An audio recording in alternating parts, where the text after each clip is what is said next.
दोस्तों, पूरे लॉकडाउन में बहुत बड़ा वक्त आप सब ने ओटीटी पर बिताया है और अब ओटीटी आपके जीवन का हिस्सा बन चुका है। जब हम ओटीटी की बात करते हैं तो हमारे दिमाग में पहला नाम आता है भीष्म पितामह का, नेटफ्लिक्स का। लेकिन सबसे इंटरेस्टिंग बात क्या है, नेटफ्लिक्स को नेटफ्लिक्स बनने के लिए नेटफ्लिक्स को खत्म करना पड़ा। यह स्टेटमेंट कंफ्यूजिंग है, कॉम्प्लिकेटेड है, लेकिन थोड़ी देर रुकिए, मैं आपको सच बताता हूं। नेटफ्लिक्स की शुरुआत अनूठी थी। इसके फाउंडर रीड हेस्टिंग्स एक दिन जिम में एक्सरसाइज कर रहे थे और जिम में एक्सरसाइज करते करते अचानक उनके दिमाग में विचार आया, यार ये कैसेट रेंटल का बिजनेस बहुत गड़बड़ है, इसकी पॉलिसीज बिल्कुल भी सही नहीं है, इसकी पॉलिसी जिम की तरह होनी चाहिए। कितनी भी देर एक्सरसाइज करो, एक बार मेंबरशिप फीस दे दी तो एक्सरसाइज के घंटे कोई नहीं गिन रहा है, लेकिन कैसेट में तो जरा जरा सी बात पर लेट फीस लग जाती है। वहीं उनके दिमाग में एक मॉडल आया, क्यों ना कैसेट रेंटल का बिजनेस शुरू किया जाए। लेकिन उसी वक्त उनके दिमाग में एक और चीज कौंधी।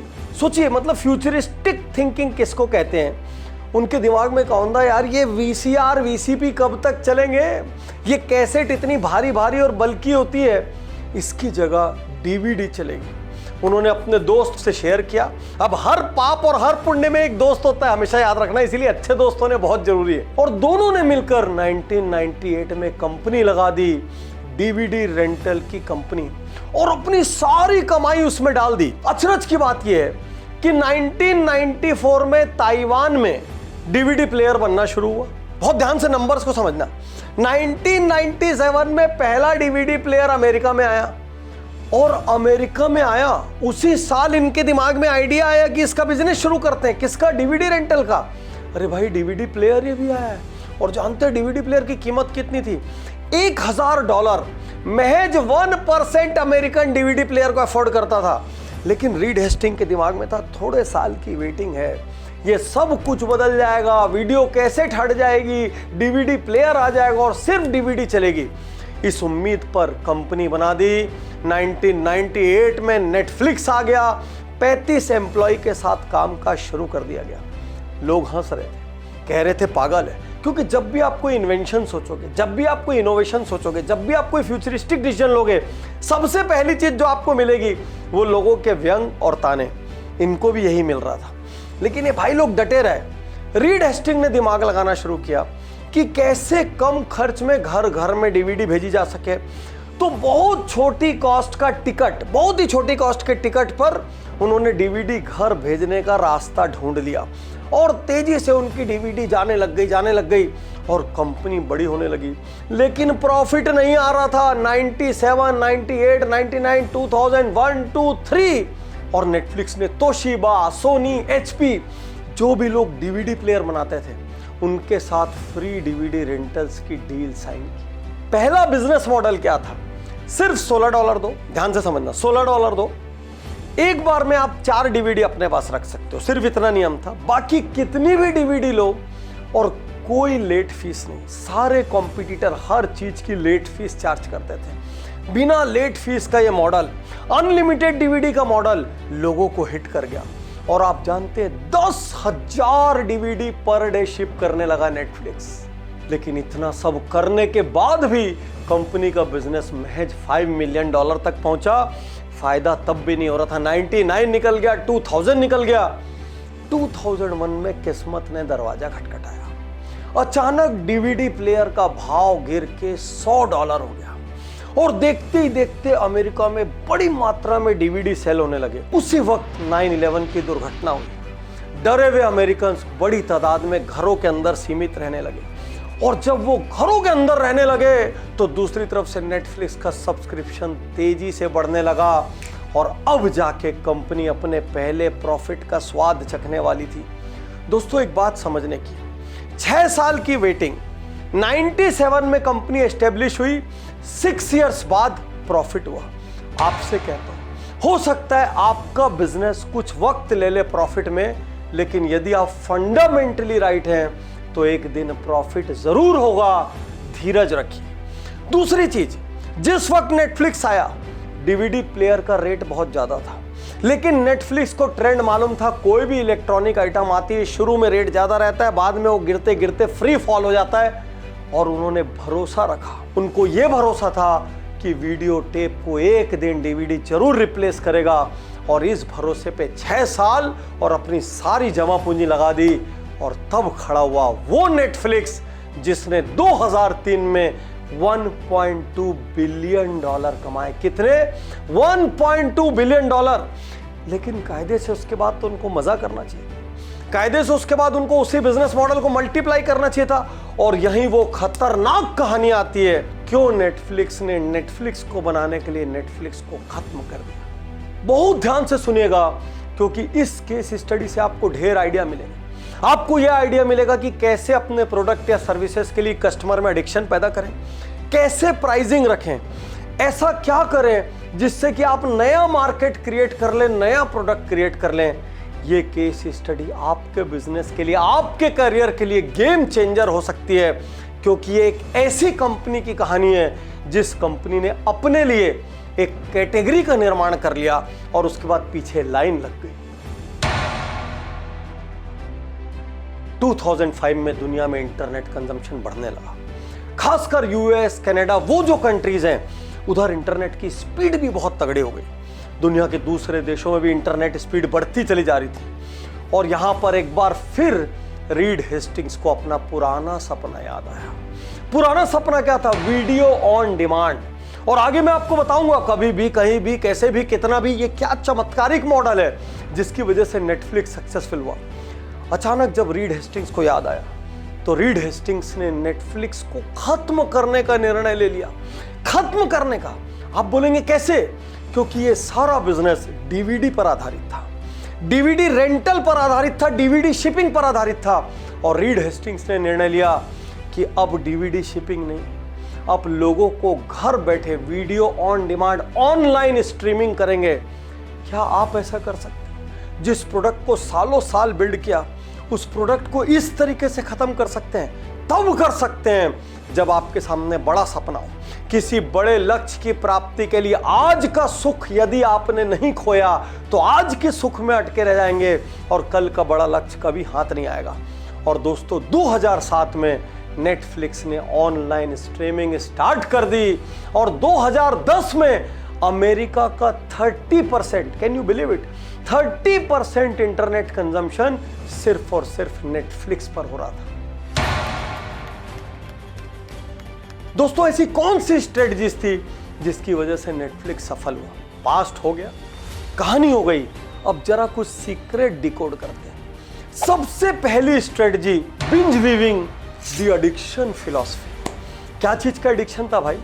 उसके पहले जितने भी चैनल्स पर जो भी शोज ब्रॉडकास्ट होते थे वो वीकली फिक्स डेज पर होते थे या डेली फिक्स टाइम पर होते थे, तो व्यूअर को इंतजार करना पड़ता था। व्यूअर यदि बिजी हो तो शो छूट जाता था। नेटफ्लिक्स ने दिमाग लगाया, उसने साइकोलॉजी को टटोला। साइकोलॉजी क्या बोलती है? हमको एक बार में सब दिखा दो, हमको कोई वेटिंग नहीं, इंसान नैसर्गिक रूप से हड़बड़िया होता है। उन्होंने क्या किया? बिंज व्यूइंग का कंसेप्ट लाया। सारे शो, सारे एपिसोड एक बार में रिलीज कर दो। आप एक बार ऑन करो और पूरा का पूरा देख के खत्म कर दो। आप जान के हैरान हो जाएंगे, हाउस ऑफ कार्ड जैसे शोज लोगों ने रात रात भर, एक एक दिन, दो दो दिन जाग कर एक स्ट्रोक में खत्म कर दिए, क्योंकि इतना एडिक्शन हो जाता है, छोड़ नहीं पाते। अगला, फिर अगले के बाद और अगला, फिर अगले के बाद और अगला। तो सबसे पहले बिंज व्यूइंग का कंसेप्ट लाके कस्टमर को एम्पावर किया नेटफ्लिक्स। अगली स्ट्रेटजी, स्मार्ट एल्गोरिदम, मांगने के पहले दूंगा। आप ये सोचिए कि जब डीवीडी रेंटल करते थे उस समय भी उन्होंने एआई का यूज किया था। तब फॉर्मली एआई पैदा नहीं हुआ था, तब भी वो अंदाज लगाते थे कि कस्टमर यदि बार बार इस टाइप की डीवीडी ऑर्डर कर रहा है तो अगली बार उसको कौन सी डीवीडी सजेस्ट करें।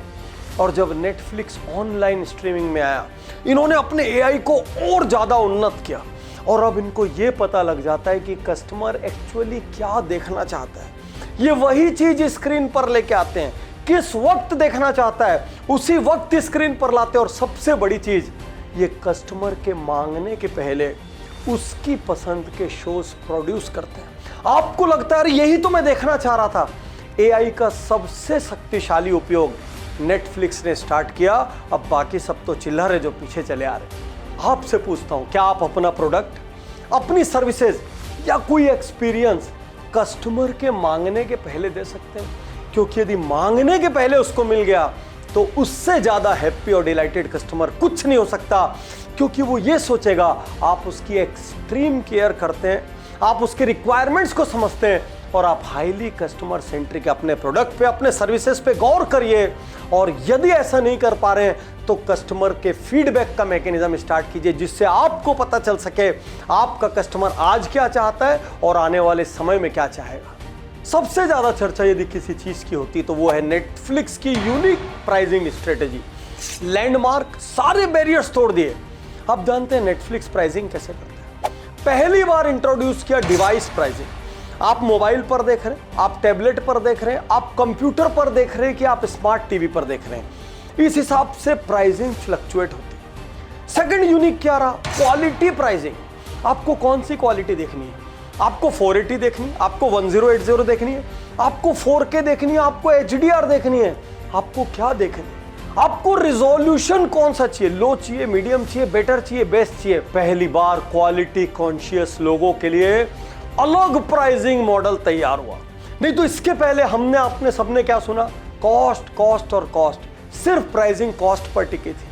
और दोस्तों 199 रुपीज देके कोई भी आदमी कितनी भी बार किसी भी मूवी को, किसी भी शो को देख सकता था। यूनिक था, सुपर हिट हुआ। और जब सेम चीज मैं बिजनेस जीतों में देखता हूं, हमने बिजनेस जीतों का क्लब बनाया, हमने सोचा जिम की मेंबरशिप होती है, हमने सोचा नेटफ्लिक्स की मेंबरशिप होती है, सोशल ऑर्गेनाइजेशन की मेंबरशिप होती है, नॉलेज की भी तो मेंबरशिप होनी चाहिए। और हमने कितना सरल रखा, ठीक इसी नेटफ्लिक्स की तरह। हमने बोला एक मेंबरशिप लो, उस मेंबरशिप के अंदर आपको खूब सारी बीजे मनी गिफ्ट कर देंगे, जिससे कोई भी कोर्स आप कर सको। लोगों ने बोला वेबिनार, हमने बोला खूब सारे वेबिनार गिफ्ट कर देंगे, चाहे उसकी जो भी प्राइसिंग हो। लोगों ने बोला और कुछ, हमने बोला एक मैजिक बॉक्स देंगे जिसमें लाखों रुपए की कीमत के डॉक्यूमेंट होंगे, चाहे जितनी बार डाउनलोड करो, जितनी बार देखो। और देखते ही देखते बिजनेस जीतो क्लब मेंबरशिप हिट हो गई। लोग कहने लगे हर घर में एक क्लब मेंबरशिप जरूर होनी चाहिए। आखिर इतनी इकोनॉमिकल थी, आखिर पेरेंट्स के लिए कोर्स था, बच्चों के लिए कोर्स था, स्टाफ के लिए कोर्स था, बिजनेस पे कोर्स था, लाइफ पे कोर्स था। मैं झूठ तो नहीं कह सकता कि नेटफ्लिक्स ने मुझे इंस्पायर किया, लेकिन अब जब मैं पीछे देख रहा हूं तो कहीं ना कहीं मुझे सिमिलैरिटी नजर आ रही है और मैं अपने भीतर गर्व महसूस कर रहा हूं। दोस्तों प्रश्न ये है कि आखिर नेटफ्लिक्स में खास क्या है? वो फिल्म इंडस्ट्री से अलग कैसे? और जो सालों साल से चैनल चले आ रहे हैं उसमें और इसमें क्या फर्क है? इसका जो राज बता रहा हूं, ये राज आप अपने बिजनेस पर भी लगा सकते हो और अपने बिजनेस को कई गुना बढ़ा सकते हो। नेटफ्लिक्स का सिद्धांत था कभी भी, कहीं भी, कैसा भी, कितना भी और किसी पर भी। कभी भी का क्या मतलब? दिन के किसी भी वक्त, सुबह, दोपहर, शाम, जब चाहो, देर रात, कभी भी चाहो, कोई भी शो आप देख सकते हो। नो रूल, कभी भी, कहीं भी, बाथरूम से लेकर, बेडरूम से लेकर, ड्राइंग रूम से लेकर, ऑफिस के केबिन से लेकर, किसी जगह की वेटिंग हॉल तक, जहां मन करे वहां आप देख सकते हैं। सिनेमा हॉल की प्रॉब्लम क्या है? आपको एक फिक्स टाइम पर शो में पहुंचना पड़ेगा। यहां हर वक्त शो आपके साथ चल रहा है, कैसा भी। क्या पसंद करते हैं? Comedy, action, sci-fi? नहीं, कुछ इनोवेशन, पॉलिटिकल, सीक्रेट, अरे सारी चीजें एक जगह देख सकते हो। सिनेमा हॉल से अलग कैसे? सिनेमा हॉल में रोमांटिक फिल्म में देखने जाओगे तो रोमांटिक देख पाओगे, एक्शन देखने जाओगे तो एक्शन देख पाओगे, नहीं तो अगले शो की टिकट लेनी पड़ेगी। नॉर्मल चैनल से अलग कैसे? स्पोर्ट्स चैनल खाली स्पोर्ट्स दिखाएगा, कॉमेडी खाली कॉमेडी दिखाएगा, म्यूजिक खाली म्यूजिक दिखाएगा। ये एक जगह सब कुछ दिखाएगा, कैसा भी देखना, कितना भी। एक पिक्चर को 10 बार देखना, एक सीरीज को 20 बार देखना है, अपनी फेवरेट हीरोइन को 100 टाइम्स देखना है। इतनी बार टिकट थोड़ी दोगे सिनेमा हॉल में, और टीवी बार बार आपकी पसंद के टाइम पर रिलीज थोड़ी करेगी। लेकिन नेटफ्लिक्स ने क्या किया? बोला जितनी बार देखो, there is no upper limit.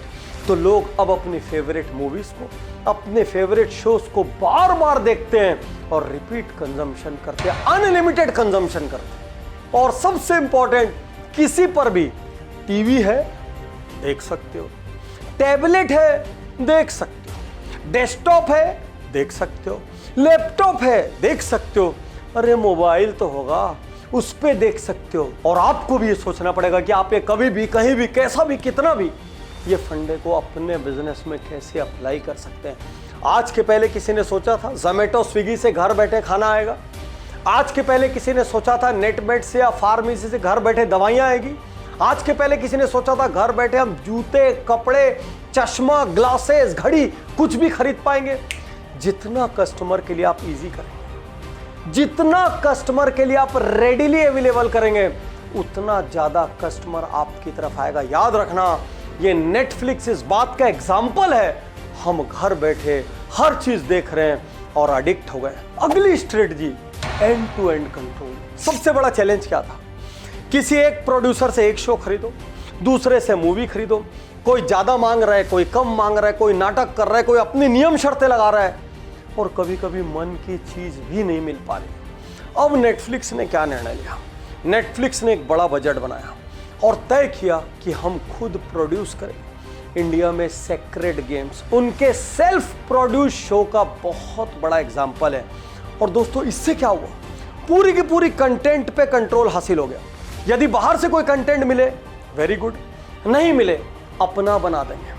अपने लेवल पे ढेर सारी प्रोडक्शन कंपनियों को इन्होंने काम दिया, पेमेंट दिया और बोला हमको एक साथ इतना बड़ा सीजन बनकर चाहिए। और इससे फायदा क्या हुआ? कस्टमर को हर थोड़े दिन में नया सीजन मिलने लगा और लोग सब्सक्रिप्शन छोड़ने की सोचते, उसके पहले कोई नई सीरीज आ जाती, वो छोड़ने की सोचते, इसके पहले पुरानी फेमस सीरीज का नया सीजन आ जाता, और देखते ही देखते सब कुछ बदल गया। और आपके सामने बड़ा सवाल है, आप अपने बिजनेस में कहां से डिपेंडेंसी हटा सकते हैं, कहां से एंड टू एंड कंट्रोल ले सकते हैं, कहां से एक्सट्रीम कस्टमाइजेशन की ओर जा सकते हैं, जिससे कि कस्टमर को उसके रिक्वायरमेंट के हिसाब से आप चीजें दे सकें। इतनी अद्भुत और असाधारण स्ट्रेटजीज के बाद नेटफ्लिक्स का पूरे बाजार पर कब्जा होना चाहिए था। वो केवल एक नंबर किंग या राजा होना चाहिए था, लेकिन ऐसा नहीं है। और ये आपके लिए सबसे बड़ी उम्मीद है, क्योंकि आप भी यदि अपने बिजनेस में किसी की मोनोपोली से परेशान हैं या किसी को देख के बार बार मन में विचार आता हो, आज आपसे कहता हूं, अपनी यूनिकनेस से, अपने इनोवेशन से, अपने एफर्ट से आप डेंट मार सकते हैं, सेंध मार सकते हैं।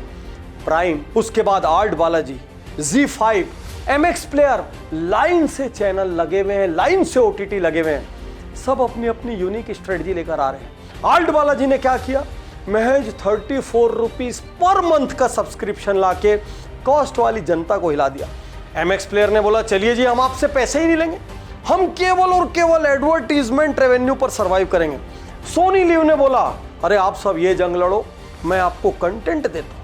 और सोनी ने स्कैम दिया और देखते ही देखते उसका सब्सक्रिप्शन डबल से भी ज्यादा हो गया। नेटफ्लिक्स की केस स्टडी से सबसे सीखने वाली बात क्या है? सीखने वाली बात, शुरू में जाइए, रीड हेस्टिंग को एक जिम से आइडिया आया। एक ऐसी चीज का आइडिया है जो आज नहीं थी, जो फ्यूचर थी, और उसने उस आइडिया के लिए पेशेंस रखा। प्रश्न ये है, क्या आप अपने आइडिया के लिए पेशेंस रखने को तैयार हैं? उसने उस आइडिया में अपना सब कुछ झोंक दिया। क्या आप अपने आइडिया के लिए अपनी मेहनत, अपना पैशन, अपना जुनून, पैसा झोंकने को तैयार हैं? उसने अपने आइडिया को खत्म करने का निर्णय ले लिया। हो सकता है कोई फिलॉसफी, कोई मॉडल पे आप कई साल से काम कर रहे हो, लेकिन अब आपको लग रहा है कि वो सर्वाइव नहीं करेगा। क्या आप उसे खत्म करने को तैयार हैं? हम में से हर आदमी को अपने ही प्रोडक्ट पर अटैक करके ईमानदार सवाल करने पड़ेंगे। क्या ये प्रोडक्ट पूरे देश तक जाएगा? क्या ये प्रोडक्ट पूरी दुनिया तक जाएगा? और विश्वास कीजिए, नेटफ्लिक्स की केस स्टडी जब मैं बना रहा था, बनाते बनाते कई नए निर्णय हमने लिया है। और आज यदि इस केस स्टडी को आप देख रहे हैं तो सिर्फ देख के मत छोड़ना मेरे दोस्त, कोशिश करना कि 1-2 निर्णय लो। शुक्रिया, धन्यवाद, थैंक यू। मैं तैयार हूँ, मैं तैयार